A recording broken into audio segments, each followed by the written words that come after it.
mbokki internet yi nuyu nañ leen dal leen nag jàmm ci seen émission wax sa xalaat tey la ñuy waxtaane mooy lu jëm ci wàllum infrastructure yi jamono yi ñu gis ni lépp lu jëm ci wàllum stade ki ñoomi seen manqué na ci Sénégal waaye itam anam ya ñu nekk ci jamono gi jéggi na dayo loolu yëpp la ñuy waxtaanee tey ci nan ngeen gisee yooyu le stade ñu daal di koy gën a ñoñal ba Sénégal am fu muy mën a jouer football waaye itam xar kanamu stade yooyu noonu mën a rafet ci gis-gis loolu la ñuy waxtaanee tey ci wax sa xalaat Mouhamed Lamine Diop nuyu naa la. fay naa la Nafi di nuyu internautes yi donc comme ni nga annoncé thème bi. li nga xamante ne nii moom mooy infrastructure sportive yi am Sénégal. les stades yi nga xamante ne nii tey. képp kuy amateur sport ci ngay pratiquer li nga xamante ne nii moom ngay def. tey jii nii moom la ñuy waxtaanee surtout que annoncé nañ ko y a de cela 2 jours. mais aussi ban solution lañu war a apporter pour les infrastructures. état yu ñu nekk que ça soit insalubrité bi que ça soit inondation beeg leneen nu mu mënti doon yan solution lañu war a apporter pour les stades au Sénégal.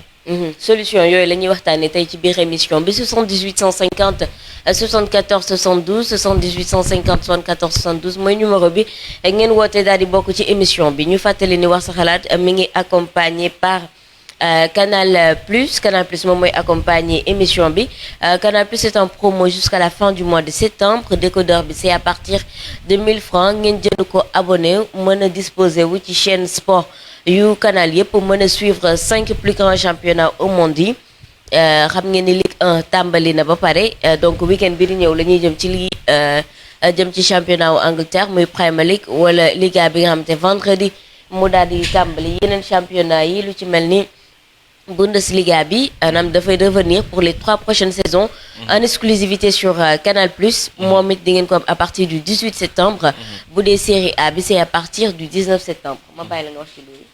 d'accord tey jii nii Nafi mën nañ dugg directement si li nga xamante ne ni moom mooy débat bi par rapport ak li nga xam ne moom mooy les infrastructures sportives au Sénégal parce que nekk na thème boo xam ne on l'avait abordé il y a de cela des mois tey ñu indi woon en fait ñu pour retracer li nga xamante ne mooy la réalité ce qui se passe dans le pays avec le problème des infrastructures on avait évoqué beaucoup de problèmes par rapport aux infrastructures sportives maintenant les solutions yan solution la ñu war a am pour que tey jii nii ñu am ay infrastructures yu mucc ayib yoo xamante ne nii ku ñu gis dinañu naw ku ñu gis si suñu stade dina naw suñu sport dina naw suñuy fédération dina naw suñuy ministère tey je pense que c'est très important ñu aborder li nga xamante ne nii moom mooy débat bi c'est ouvert donc aux internautes mën nañu déjà woote joxe ci seen xalaat mais aussi apport yan solution la ñu war a indi pour suñu infrastructure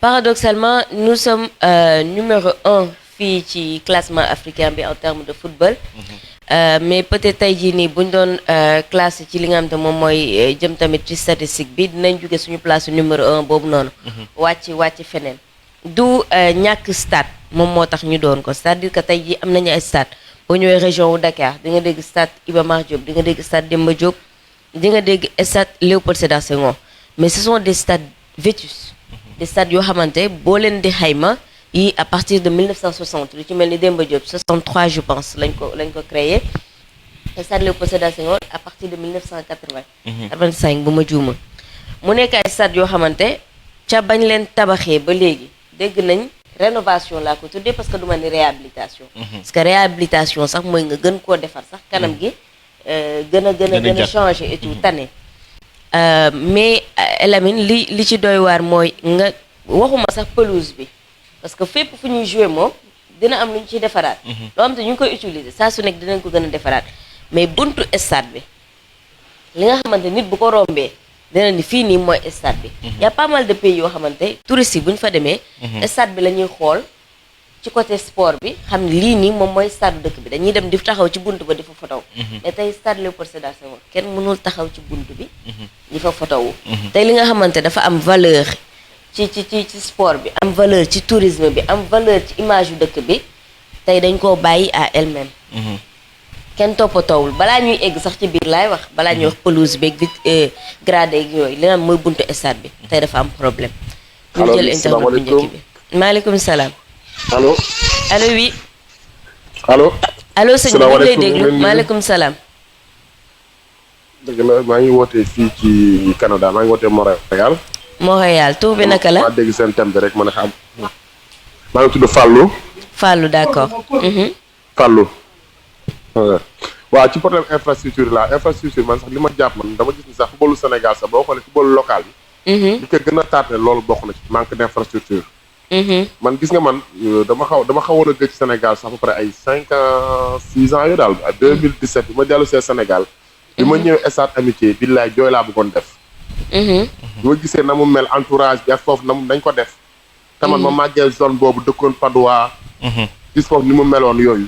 mais j'étais tellement déçu là. ma ne non mën nañ dafa ma métti temps yi sa dégg naa ñu ne jëlee nañ fa nit ñi fa nekkoon gis foofu ni ñu koy yàqee mel na stade bi ak ñu def foofu affaire bi métti ma daal.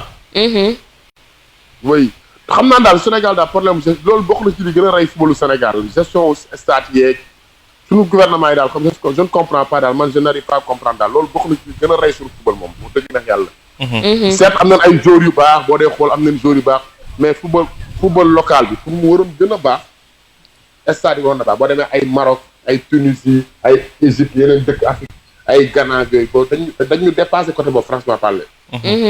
loolu rek moo ñu manqué stade yu baax région yi bu nekk waroon am stade centre de formation yi am stade yu baax. ñu toll ku koy def privé ñi koy fi def ñëpp c'est des privés boo demee ay jàmbaar c'est des privés boo demee ñeneen ñi xam ne ñu am seen kiiwu privé ñoo ko fay def mais du loo xam ne gouvernement Sénégal moo koy defar. c'est dommage. waaw loolu daal la loo ci participer te ñoo ngi kontaan bu baax ci yéen. d'accord rafetlu émission bi. merci beaucoup merci beaucoup. Diop.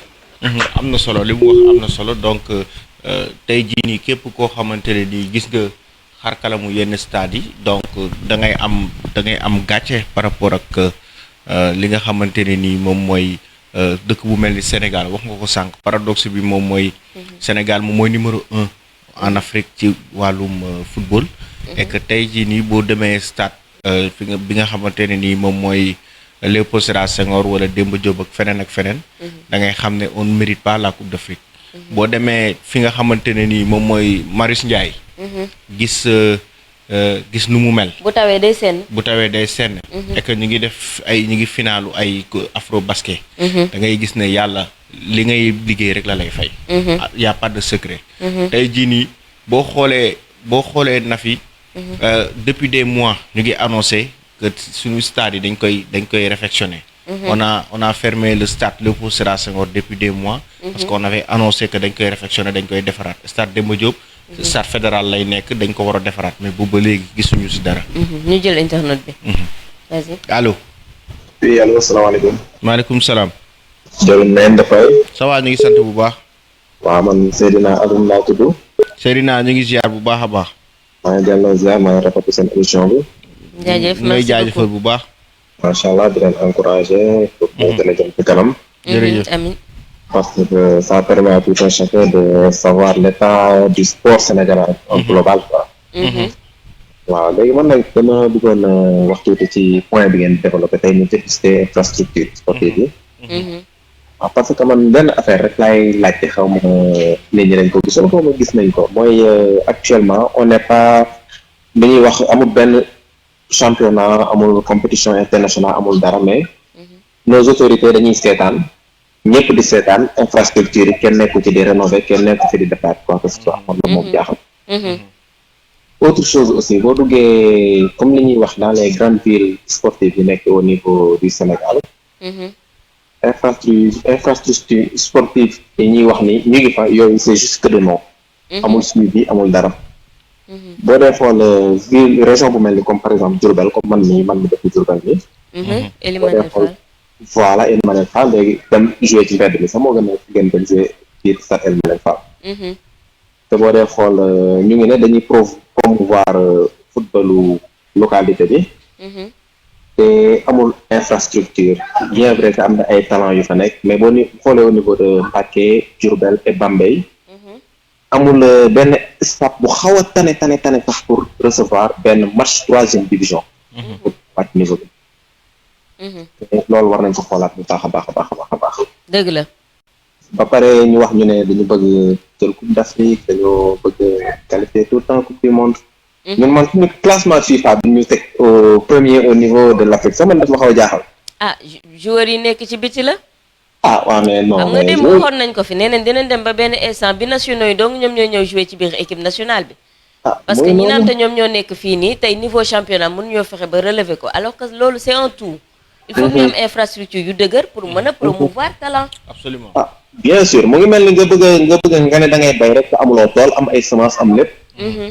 doo ko bay sa dëkk da ngay dem bay ko feneen indi fruits yi jox ko sa waa dëkk ñu lekk loolu amul sens. donc su ma sañoon daal autorités yi gëstuwaat tuuti infrastructure yi. pas tuuti kay bu baax. au moins ñu am benn stade boo xamante ni wala sax du ma ne benn stade ma ne ay stade yoo xamante ni. ay compétition internationale war na ko mën a am. yow ban solution nga gis par rapport ak infrastructure yi Sénégal. mais ñu gën a retrousser les manches nee na ñu ngi defar mais nañ commencé defar ñun ñu gis ba pare defar bi am suivi ak continuité. parce que mën nañ waaj commencé dara teg première pierre 1 mois 2 mois ñu ne takk ñu arrêté. toujours dañuy revenir au même problème yi ñu jànkonteel. man daal su ma sañoon la jeunesse sportive ñu def loo xamante ni maanaam comme genre émission yi ñu ciy dugg bu baax a baax di wax comme ça ñu xam ni ce ne sont pas juste les tierces personnes qui parlent ay 2 personnes 3 personnes mais non. Les autorités ils écoutent cette émission moi j'en suis sûr et certain. ils sont branchés ci émission bi bu baax a baax. donc li ñuy wax masse de jeunesse bi buñ génnoon. auditeur bu génn keneen dugg dinañ xam ne jeunesse bi kat ñoom seen infrastructure sportive yi ñor na leen dinañ ci taxaw bu baax a baax. su ko defee ñoom ñëpp ñu liké page bi ñoom ñëpp ñuy partagé page bi su ko defee. ñëpp gën a xam ñii li ñuy wax ñor na leen nekkuñu rek di wax juste de passage. wax de 2 minutes 3 minutes émission bi jeex ñu dem ku nekk parce que à ses propres occupations non c'est pas du tout ça. am na ci solo trop. voilà man daal loolu laa gis ni mooy sama solution sama xalaat bu gàtt nag. d'accord jërëjëf. rafetlu nañ ko bu baax a baax donc comme ni ma ko waxee mën ngeen partager vidéo yi di like page Facebook Wii Sport YouTube Twitter ak Instagram donc mën ngeen abonné wu ci comme ça ngeen di am information yi à temps réel. li firndeel li ma wax ni mooy fin d'année 2018. ministère des sports signé na fi woon benn partenariat. ak waa Chine. ñu jëloon lu tolloog 40 milliards pour rénover ay stade yu ci mel ni Léopold Sédar Senghor ci la bokkoon. Ely Manel Fall bii muy wax Diourbel ci la bokkoon. stade wu Kaolack bi ak Aline Sitoé Diatta. mais da ngay xool ci début année 2020 bii rek woote waat nañ foofu ministère des sports. ak ki nga xam te moom moo téye wàllum infrastructure yi mais mënuñu la wax ni date bii nii la ñuy commencé. travaux yi fa la ñu toog di ko xaar ba corona bi ñëw après ñu jël corona bi def ko alibi. ni ma moo tax yoon yi tëju. partenaires yi ñuy wutoon d'accord am nañ ko mais instant bi kenn mënul dem kenn mënul ñëw ingénieurs yi il faut ñu ñëw xool situation bi xool ni mu toll et tout et c'est la même chose qui est arrivé aussi ak Stade Demba Diop. jël nañ ko jox ko fédération mais ba tey protocole sur protocole lañ lay wax pour defar stade bi d'accord dem nañ fa toog fa mais tey Stade Demba Diop li ñu ko tëj c'est trop. Est-ce que def nañ ko priorité? Par exemple, l'argent qu'on a eu de la Coupe du Monde, l'argent qu'on a eu de la Coupe d'Afrique, est-ce que ça pouvait pas en quelque sorte servir pour les stades? En plus de cela, est-ce que le ministère des Sports, budget ou l'État du Sénégal, budget parce que c'est vrai, on a inauguré le stade olympique de Diamniadio avec beaucoup d'argent. Mais les stades, il y a des stades du Léopold Sédar Senghor, Demba Diop, Iba Mar, les stades municipaux. Et stades on annonce qu'on va réfectionner, on annonce qu'on va retaper ces stades, mais jusqu'à présent, il y a des travaux qui démarré. Donc, après, nous internautes le reportage qu'on a eu à faire au stade Léopold Sédar Senghor, même vous faites qu'il y a réfectionné, mais au moins nous entretenir. Même vous faites qu'il y a des mais nous entretenir. Madame, bonne na pareil. Mais si nous xolé muy gëna bon même bu ñu réfectionné wul ñu entretenir ko parce que bo xolé état stade Léopold Sédar Senghor man ñu bari dañ ma contacter ne ma le Sénégal ne mérite pas de gagner une coupe d'Afrique parce que ku gis stade Léopold Sédar Senghor sa da nga naan carrément lii en fait c'est honteux pour un pays comme le Sénégal.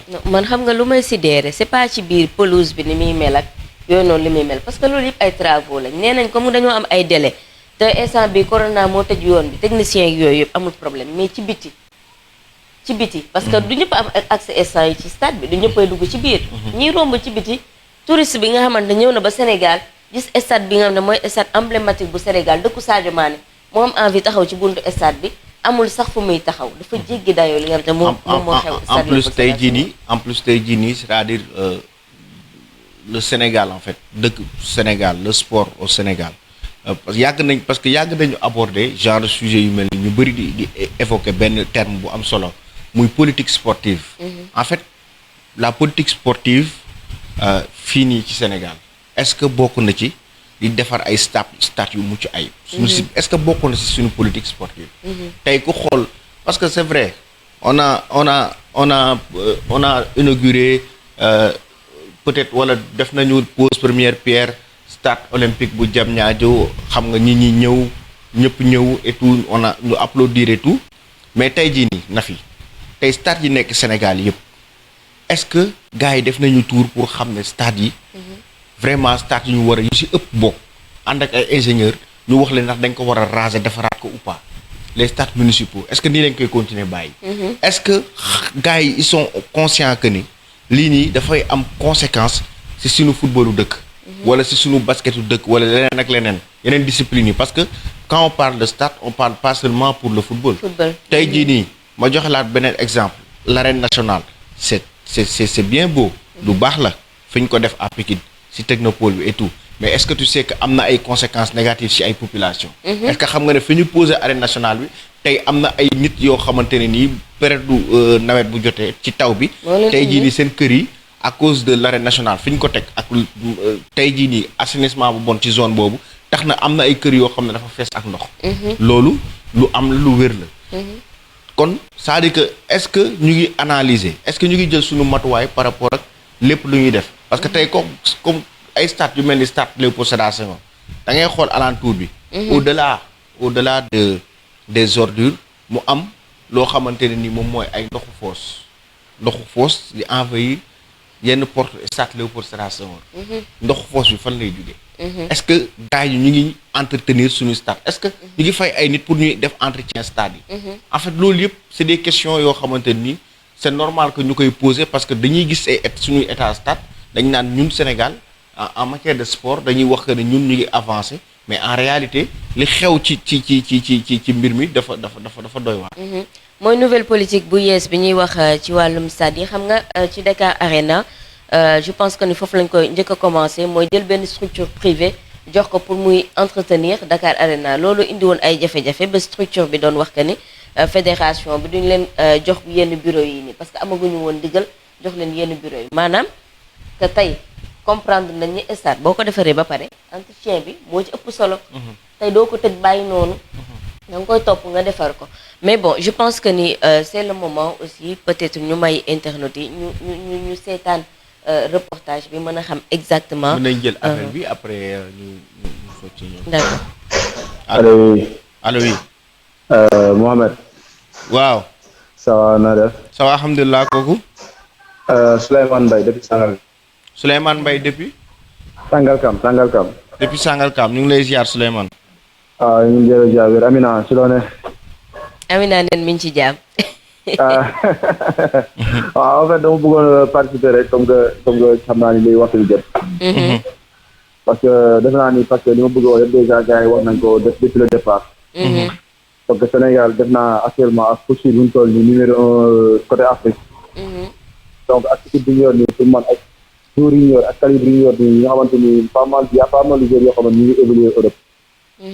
donc pour man tey Sénégal war na au minimum am 2 grands stades yoo xamante ni day répondre norme FIFA quoi. c'est-à-dire actuellement man je me pose la question ana rôle fédération bi lan moo fi jëriñam est-ce que moom moo war a jéem a dox ci loolu wala état bi la. c'est-à-dire faut que fédération bi actuellement gars yi bàyyi yenn ci détails yi ñuy négliger ni ñu dugg ci liggéey bi quoi parce que xool boo xoolee Léopold moo jumale depuis 80 la fi nekk. xam nga 85 ba léegi. te bu fekkee ni yéen reportage yi maa ngi dégg sax ngeen def ngeen benn reportage boo xoolee biir Léopold am na yenn porte yi nga xamante ni mooy porte tribune yi sax. boo ci xool yu bëri amul boo xamante ni porte yi normal la am yoo xam ne porte vide la yaa da ngay ñëw rek dugg entrée noonu la. te am na feer ci kaw dal bi am na feer yoo xamante dafa ruy ba jeex am na feer yoo xamante ni instant yi nii mën naa ne dal bi ciment kese ko téye actuellement. ci loo xamante ni day abrité ñaata milliers de personnes lay abrité par match.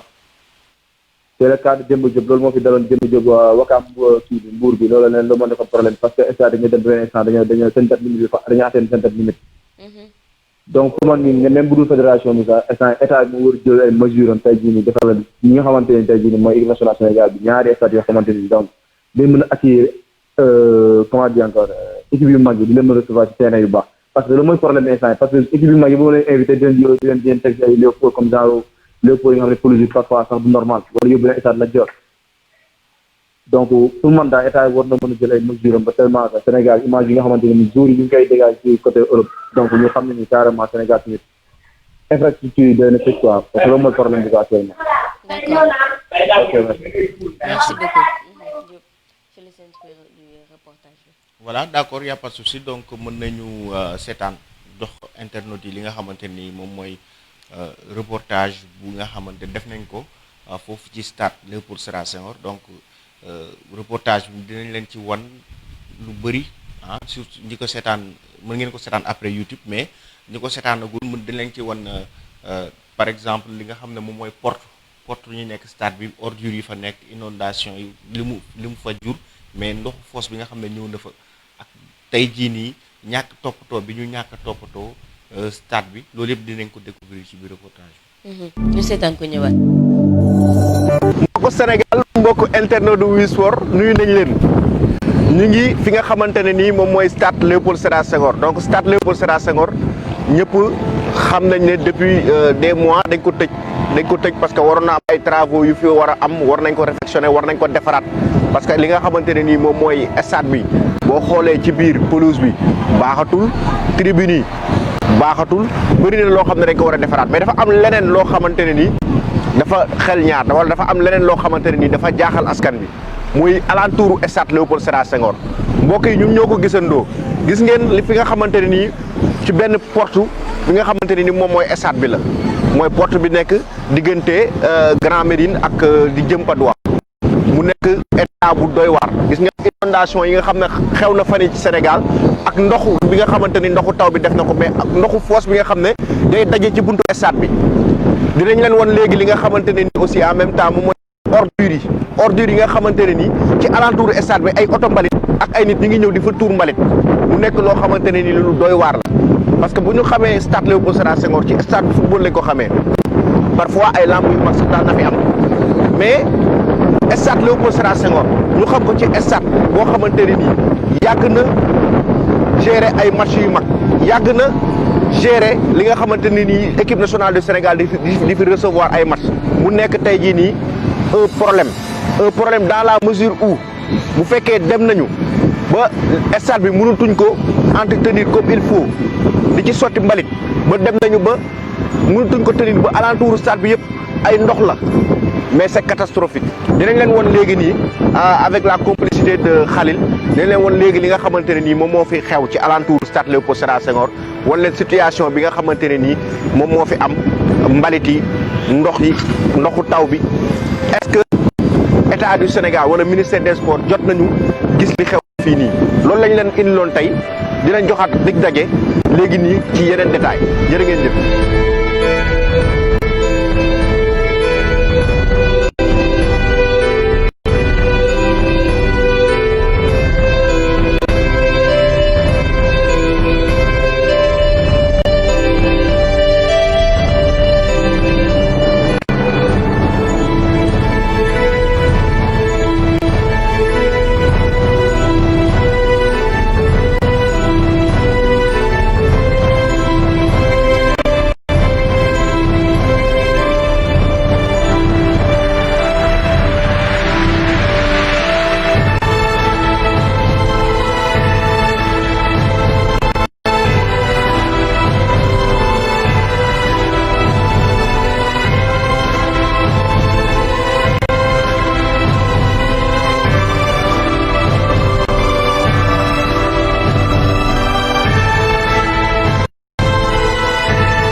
ku baax na nga def.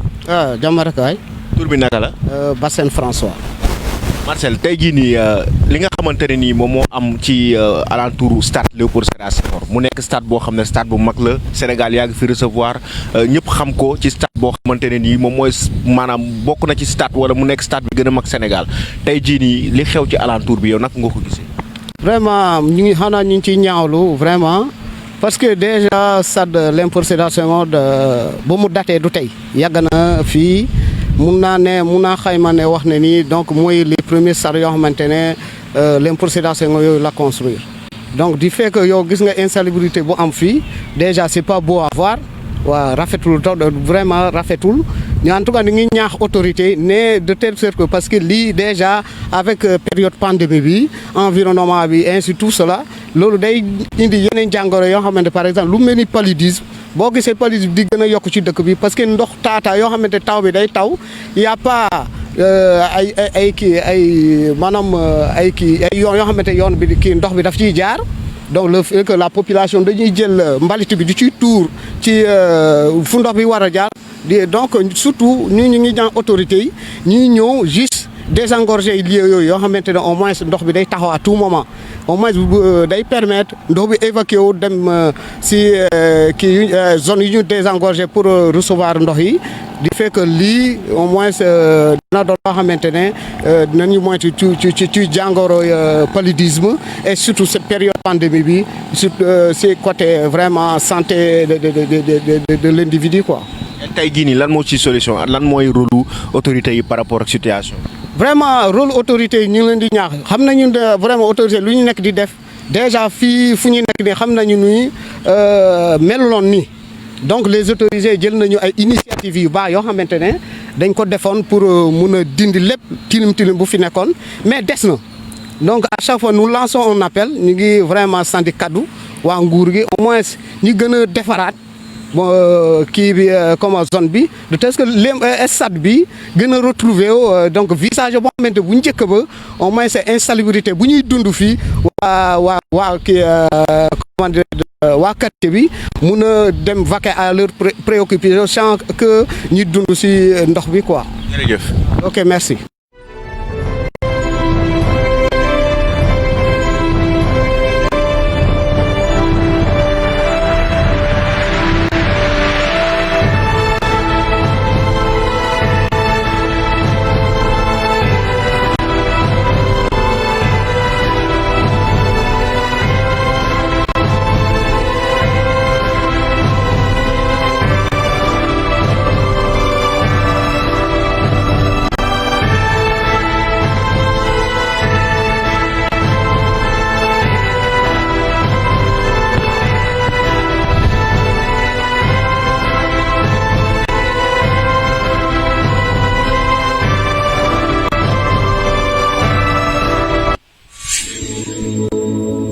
voilà mën ngeen suivre li nga xamante ne nii moom mooy reportage bi sur la page YouTube Wii Sport TV.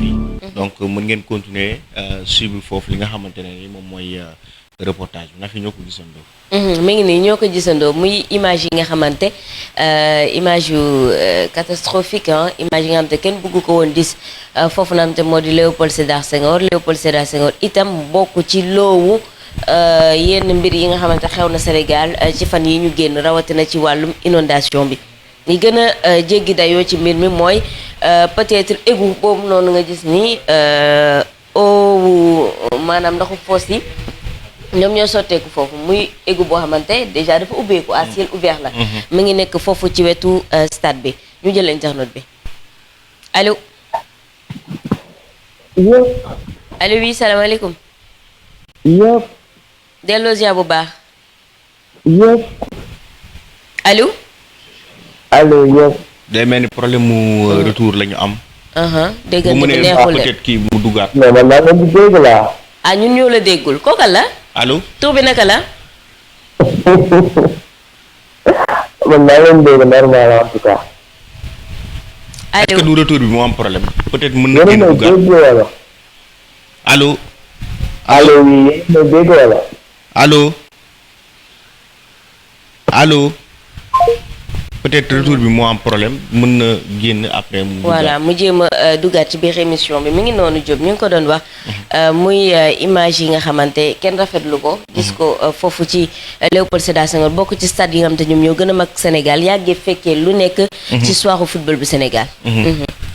allo. Yep. allo. Allo. allo. Bon, seen retour nag am na problème de c'est quoi ça?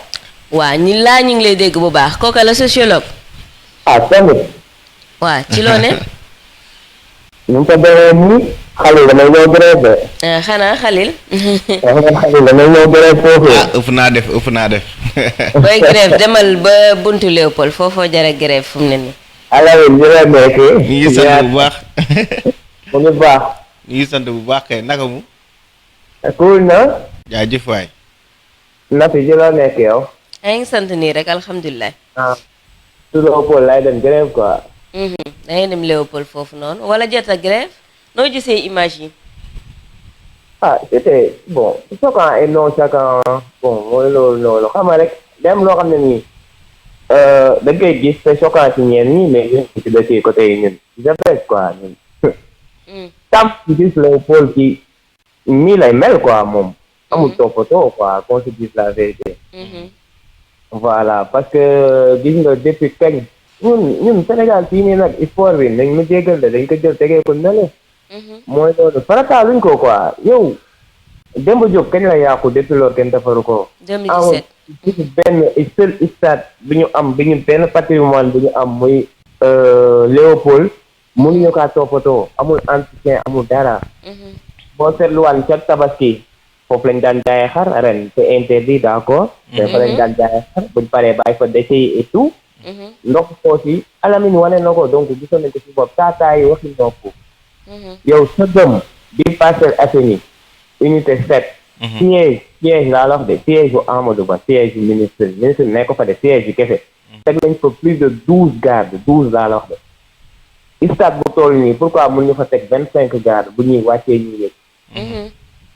donc qu'on se dise la vérité man buñ defaree ba pare après borom feeraay boobu noonu romb jël kiiwu assainissement kubéeru assainissement yi teg ci kii feeraay den jaayee. man je n'en veux pas de man du kooku laay condamné de ñëpp a def affaire te amul suivi maanaam amul toppatoo man ñooñu laa condamné. kon yow benn ci ay solution yooyu joxe mooy ñu yokk sécurité bi foofu maanaam ñi garder stade bi. su ma neexee dem taal foofu ne nii dara moo fekk amul policier y a rien. qu'on se dise la vérité. waaw am parce que stade am na ñu koy garder mais ci biir lañ nekk. ci biir lañ nekk romb buntu stade bi ba gis leen ci biti. ñu ngi ci biir toog. voilà mosu ñoo romb di soi-disant garde foofu. ñun stade yi nga xam yëpp normalement day am ay gardien mais pas soi-disant gardien yooyu nekk ci biir nga xam ne duñ dara de man di di pas ça gardien ci boppam. voilà ñi nga xam ne nii ça fait peur au moins doo sañ a def yéen nii ci buntu stade bi. mais amul dara damay ñëw tuur sama mbalit kay. amul dara damay tuur sama ndox bu bon kay. amul dara ak leneen sénégalais yi ñun ñëpp xamante nañ. voilà ci sa def donc première chose mooy que nañ jël stade yi au sérieux ñoom bu ñuy soog a yëg au pouvoir ñoo ngi naan dinañ defar plus de 6 stades 8 stades pour que Sénégal mën a organiser kan wax ji neexoon na loolu mais jot nañu dëggal seen bopp tamit. exactement. on travail. amuñu benn stade. ñu patrimoine bi sax mu ngi nii tëj nañ ko depuis loolu gisoo benn travaux bu commencé. lan moo pare ci dëkk bi lan.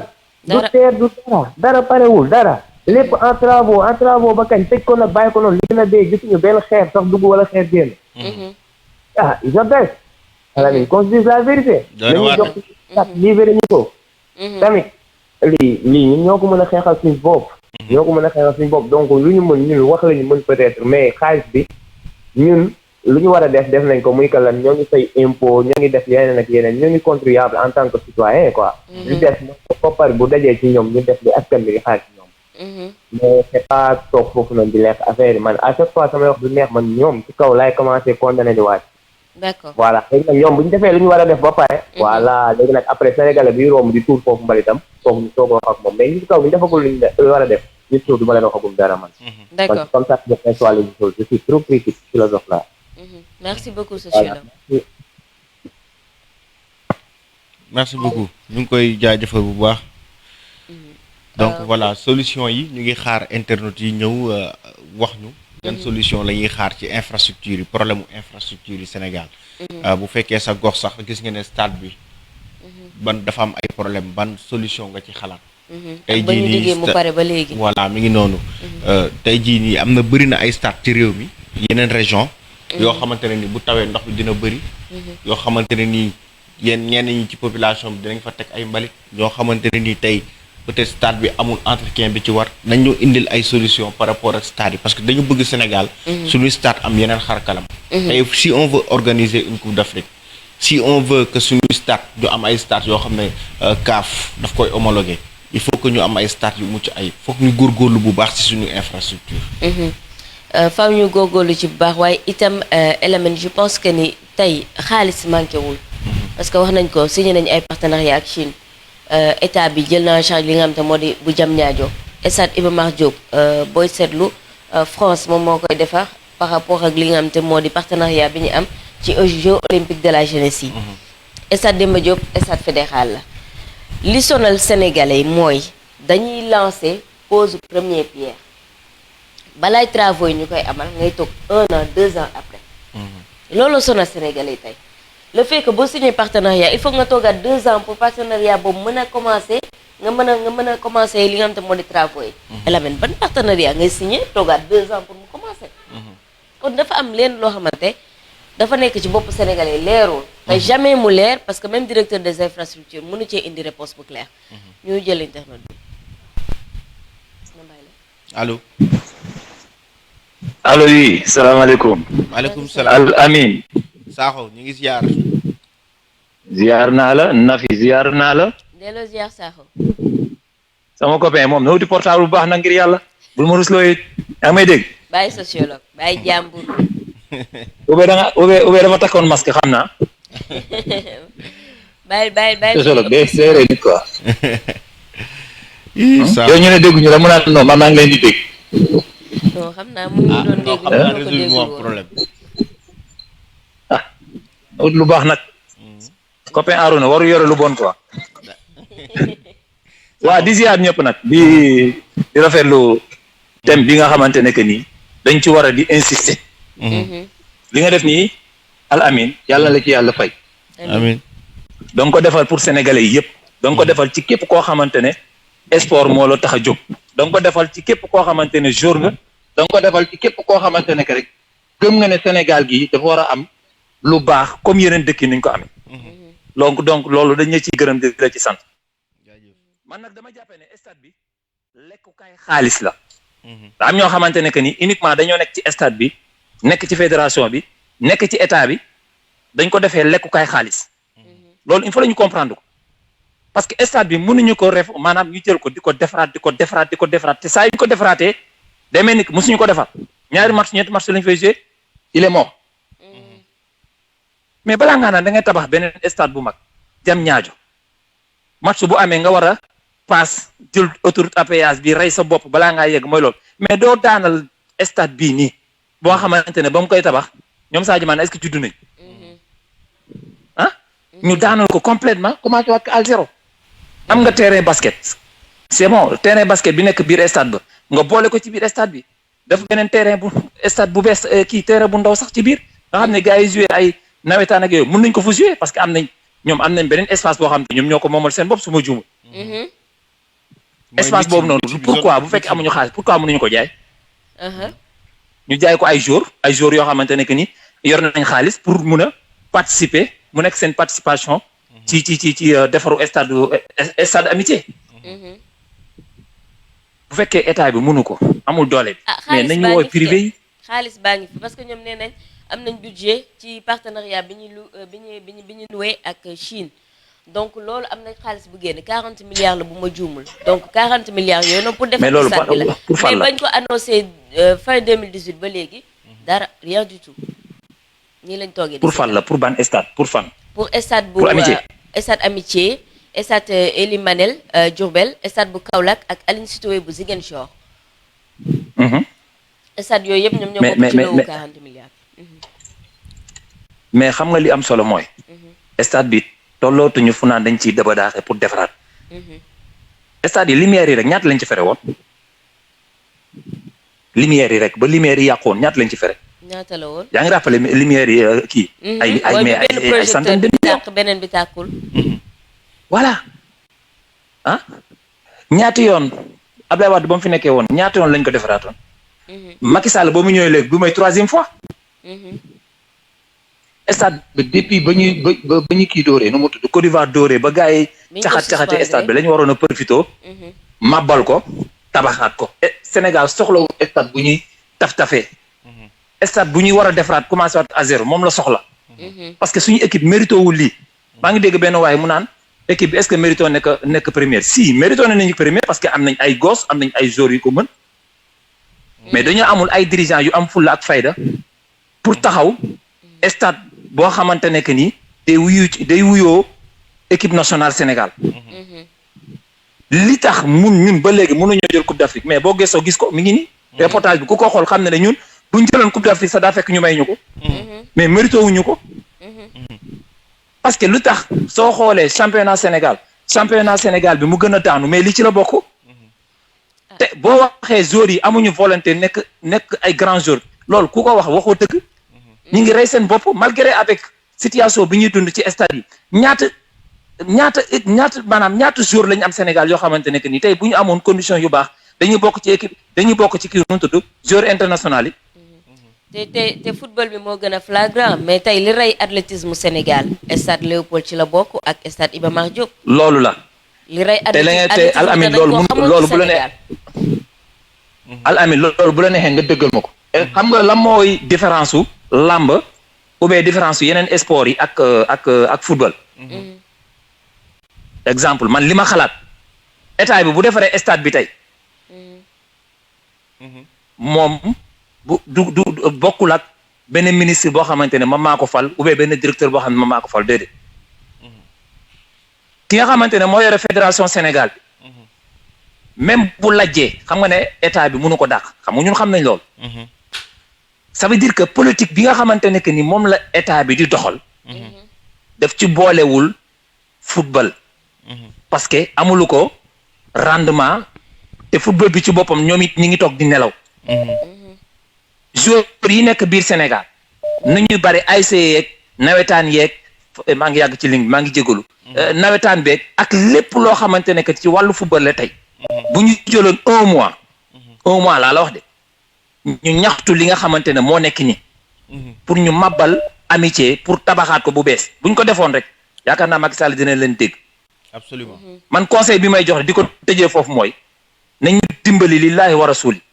balaa ñoo naan dañuy tabax parce que xoolal ba ñu tabaxee stade basket bi fële. Dakar Arena. waaw mais Lions yi ba ñuy joué lan lañ mujjee def dañoo mujjee di may ay biche pour ñu dem gratuitement. mais est-ce que équipe nationale bu fekkee dañu am benn tournoi benn exact Coupe d'Afrique bu ñu war a jouer au bébé est-ce que loolu mën na continuer di wëy. du wëy yeneen mais dans ce cas am nga benn terrain biir Dakar boo xamante ne que ni jege na banlieue ba jege na ville ba moo nekk diggante banlieue ba ak ville ba. mooy amitié mais doo ko raser nga tabaxaat ko. mais doguma ne tey man loolu laa gis. je parle sous le contrôle de Djiba mi ngi actuellement au Maroc. laaj ko bu la neexee. tey jii nii boobu équipe nationale Maroc bu ko neexee mu recevoir Rabat bu ko neexee mu recevoir Casablanca bu ko neexee mu dem recevoir beneen dëkk beneen région parce que tey jii nii am na possibilité gis am ay stade yu mucc ayib yoo xamante ne nii nga dem Égypte nga bu la neexee nga recevoir Caire bu la neexee nga recevoir Alexandrie bu la neexee nga dem recevoir beneen dëkk tey jii nii pourquoi ñun en fait dañuy dem recevoir Thiès par contrainte on n'a pas le choix bu ñu dem Thiès dañ fay dem parce que moo fi sës mais tey amuñu possibilité dem di recevoir Aline Sitoé Diatta amuñu possibilité dem Maître Babacar Seye wala Elie Manel Fall parce que tey suñu stade nekkul ay stade yu mucc ayib dañ koy waxante dëgg mooy stade régional mais fii quoi doful sax di bàyyi ay équipe jàmbur di jouer ci stade yoo xamante ne mooy loolu mooy problème c'est vrai ñun populaire wuñu comme Maroc populaire wuñu comme Algérie Tunisie comme ça mais dañ leen man état bi laay waxal ak fédération Sénégal gis nga ki yore affaire sport nu mu tudd ministre bi Matar Ba chaque fois des fois damay dégg gars yi di ko tagg ma ne ko man mënuma ko tagg fi ak tabaxuluma stade boo xamante ne que ni dañuy naan Matar Ba bàyyi na fi lii ministre des sports il faut nga def loo xamante ne que ni boo fu jugee dinañ ne yow bàyyi nga fi loo xamante ne que nii ba say sëti sët dinañ ko ñëw dund. héritage bi. héritage bi loolu moo am solo te débat bi nga dama la koy ñaan bu fekkee mën na ne am naa ci sañ-sañ. bu ñu faral di ko fàtte nañ koy faral di yëkkati. incha allah. te télé yëpp li nga def nii dañ ko war a def képp ku yor affaire sport da nga war a génne image yu mel nii ñaax ci ki nga xamante ne que moom mooy état wu Sénégal nañ bàyyi milliards yi ñuy caxatee ay nit ñoo xamante ne que jànguñu xamuñu mosuñoo teg seen tànk université nekk ay milliardaires ci kaw ndodd Sénégalais yi. te Sénégalais yi soxla loo xamante ne que ni moo gën a urgent. dañoo woon di dëgg. am na benn waay bu ñuy wax buñ ma nettal ay affaire am tey dama bëggoon tuuti ma wàccu kii bu fekkee loolu dëgg la. nee nañ ma këram bu la waxoon 1 milliard du la ko jaay. boo ko fayoon 1 milliard du la ko jaay. mi ngi ci Sénégal te kooku dégg naa jàngul. géwélu Macky Sall bi nu mu tudd xaw ma lan ngoom xaw ma. ba suba. ah ba suba incha allah. ba suba kay. waaw dugg ci loolu mais day jeexal xol quoi. xam naa la loo xamante ne day jeexal xol. xam loo naa la xamante ne boo koy dem bay tabax. bul topp sa xol bul topp sa xol xam naa la. non day jeexal xol quoi xale yi di souffrir di mais Sénégal waroon na dépasser lii quoi ngir yàlla. nañu dimbali ngir yàlla. parce que xoolal mais stade boo xamante ne que ni li ma leer ba leer boo ci defoon benn 50 milliards. léegi mu féetee boor. non kenn waxatu ko. ou bien nga jox ko ay chinois ñu tabax ko après ñu loué ñu ko y' a pas de souci mais ñu au moins ñu am benn stade boo xamante ne que dañ koy tiitaroo. dëgg la maa ngi non jégalu li nga wax moom kenn werantew ko tey jii di Sénégal waroon na dépassé. non dafa métti si xol quoi wallahi dafa métti si xol day dégg ay nit numéro 1 en Afrique may wax ay président ay député di dawal ay oto 80 millions ay oto 100 millions or que fii nga nekk France fii nii Macron oto bi muy dawal motul 20 millions. dañoo war a xoolaat suñu priorité. c'est des bêtises yoo xamante ne que ni boo koy xalaat soxol day jeex moo tax bëgguma sax di dugg ci affaire politique yi. tellement que day mel da ngay génn soxol sànni ko ci àll bi. non mais xam nga politique sportive dafa am. ay jégalu nag. am na solo ñu ngi lay jaajëfal bu baax politique sportive dafa am. sport bi ban place lay occuper en réalité ci suñu réew. loolu ban place la sport di occuper fii ci Sénégal est-ce que sport bi dañ leen di dëfal rek wala est-ce que sport bi tey jii nii de équipe nationale du Sénégal kese la. est-ce que sport bi nii làmb ji kese la mooy ténor yi kese tey sport bi xam nga ci suuf la base. la base est-ce que ban liggéey moo fa am. la base dafa bokk ci base bi infrastructure yu mucc ayib. tey bu fekkee dañu bëgg ay résultats il faut ñu am ay stades yu baax. effectivement. bu fekkee dañu bëgg ay résultats. il faut tey jii nii fi nga xamante ne nii moom mooy sunu ni koy waxatee les jeunes basketteurs. bu fekkee ne dañu bëgg bu ëllëgee ñu am 10 Gorgui Sy Dieng. wala ñu am 10 Assou Traoré. il faut ñu defar leen ay kii yu baax.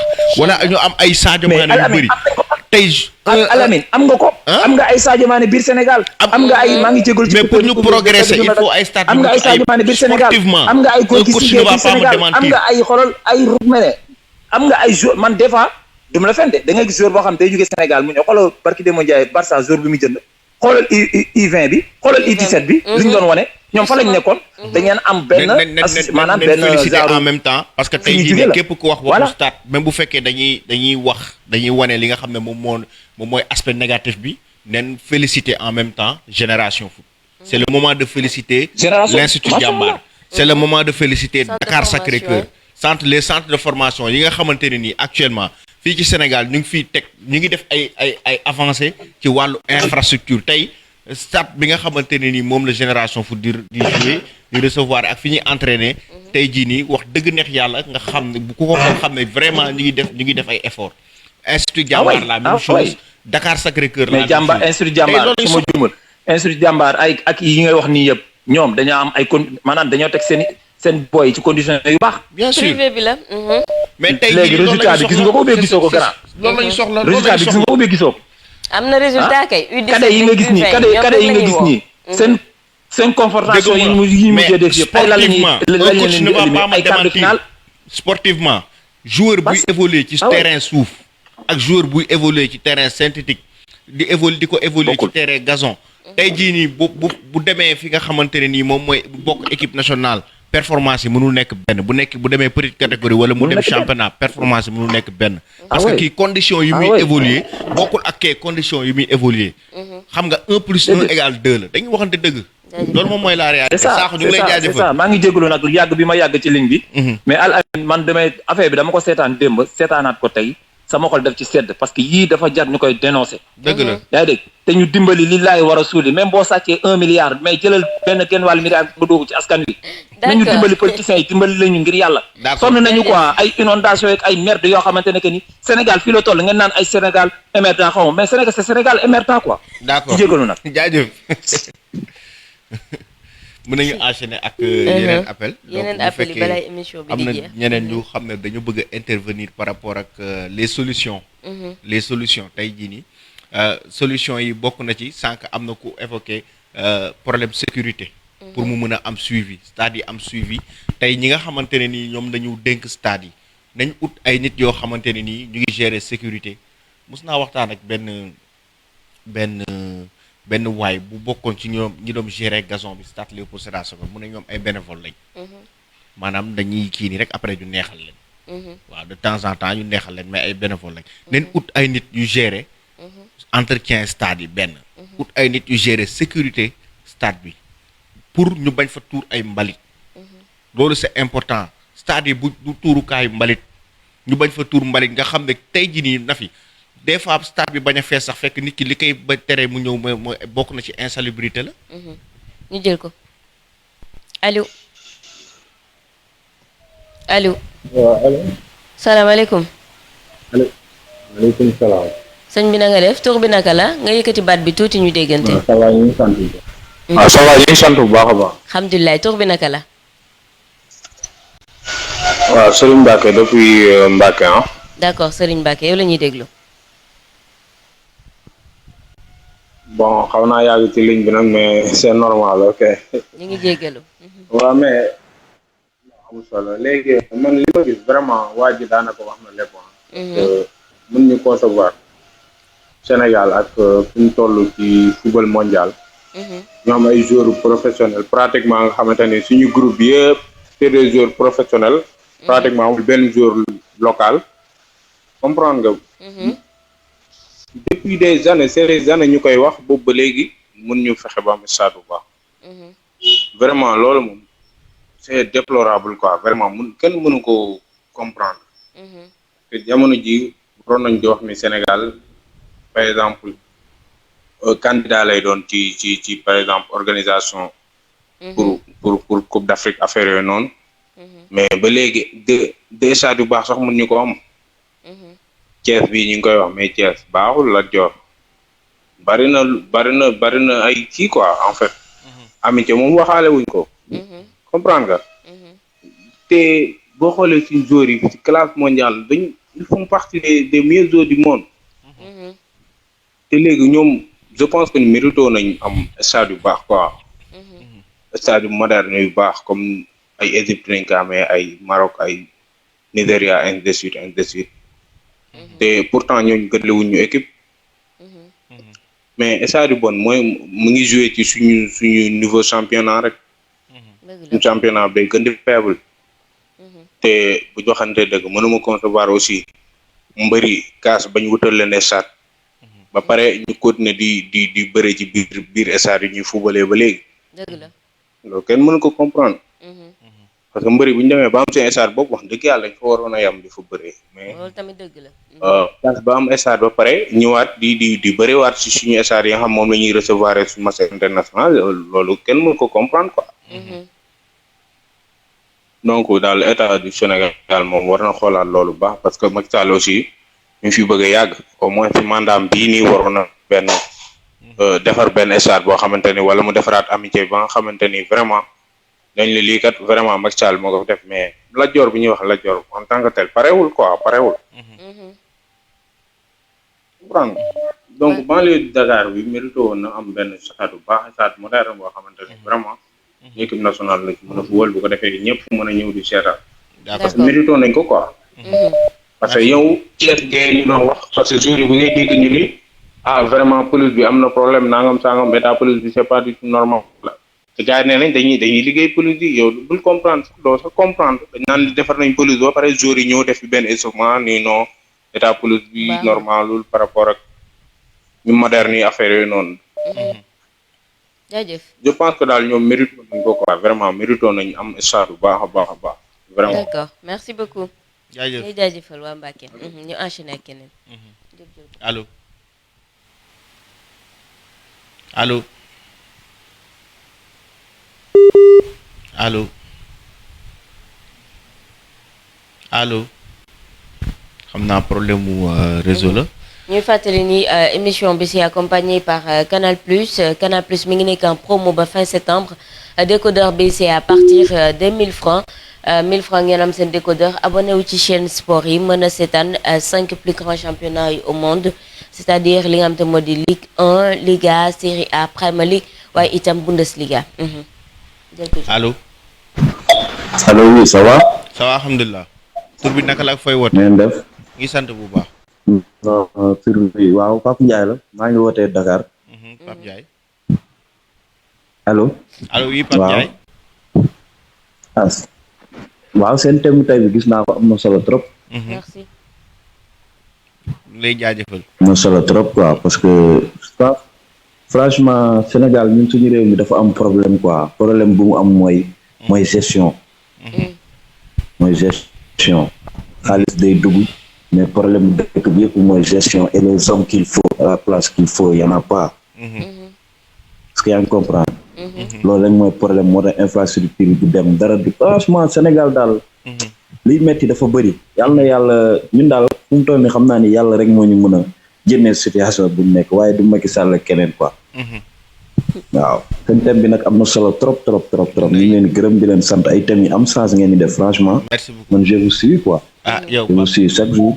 Pape Ndiaye. waaw yow may nañ la benn t-shirtu canal ak mëg ak casquette bu la neexee nga yónnee ko jëlsi wala nga jëlsi ko. waaw d'accord merci. ñu ngi lay jaajëfal. ok jaajëf nekk leen si jàmm yu sport bégee sa kaw sa kanam. merci beaucoup.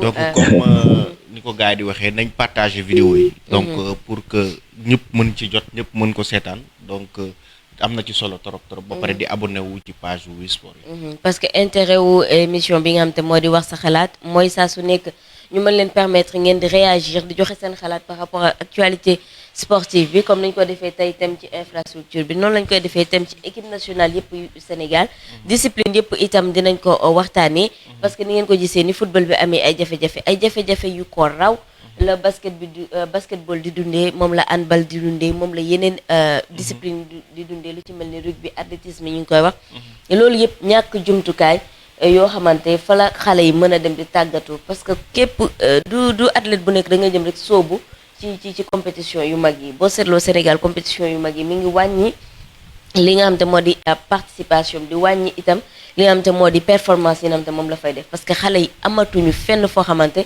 fa la ñuy mën a tàggatee seen bopp préparé wu pour mën a dem ci compétition yu mag yi parce que ñuy bokk ci li nga xam te moo di open yi maanaam privé yi jafe na ministère des sports saa su nekk da koy wax le ministre nee na open yi privé la mënu jël xaalis di ko joxe foofu parce que budget wu Sénégal ci wàllum sport dafa tàggatéeme donc mënu jël yenn xaalis yi di koy joxe alors ñooñu nga xam te mënuñoo participer wu ci yenn open yi dañoo soxla am ay lieux yoo xam te fa la ñuy préparé wu bu dee yenn stade yi itam dañ leen koo tëjal jafe-jafe dafay gën a metti te foog naa ne sport Sénégal am na foo xam te fa la jóge am na foo xam te fa la toll ngala bu ñu delluwaat fa ñu jóge woon absolument am na solo lool yaakaar naa moom moo nekkoon suñu dernier appel voilà si émission bi donc di jox rendez-vous internautes yi suba incha allah di leen wax ne comme tey liñ débat bu ñu doon amal par rapport ak seen émission wax sa xalaat mooy yan solution la ñu war a indi ci problème infrastructure yi am fii ci Sénégal rawatina ci ñàkk toppatoo bi nga xamante ni ñëpp teg nañ ci seen bët nañ ci baaraam